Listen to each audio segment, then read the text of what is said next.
Ed, this is an odd one, and we'd love some colour from you. This feels like unveiling something that doesn't exist yet and might not exist for a number of months, maybe even quarters. Can you walk us through how odd this product unveiling actually is?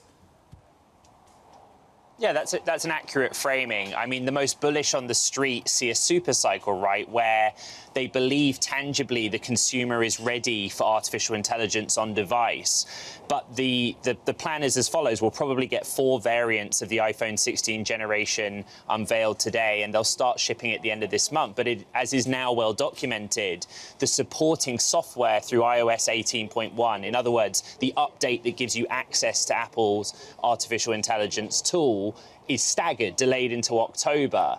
And so there's actually a really interesting element of sort of misunderstanding. For example, the bulls on the street who see the super cycle are very excited about handset upgrades in China, driven by enthusiasm for AI. But as you discussed with your guest earlier, Apple is not making Apple Intelligence available in China in the first instance, pending regulatory approval. And it is sort of this curious thing. How do you unveil software? It doesn't have the same sort of sexiness as something that folds or something that's got new corners or whatever usually the hardware that they unleash is. How are they going to make a software update that you can't get until next year sexy? Yeah, I think the story for everyone around the world is, if I'm an everyday consumer, how do I actually use this technology? You know, the beta version of iOS 18.1 has given us a clue. It's text summarization. Some of the reporting from Bloomberg is that it's the image or image generation functionality that's delayed. A lot of that plays itself out on social media, right? It's pretty easy now to create a meme.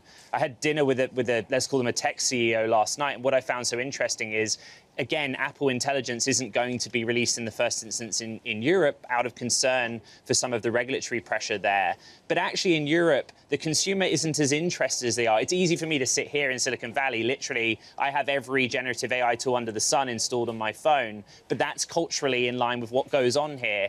There's a simple story that needs to be told in markets around the world. This is how you use AI on your device daily, and this is how it will impact either your work or your personal life.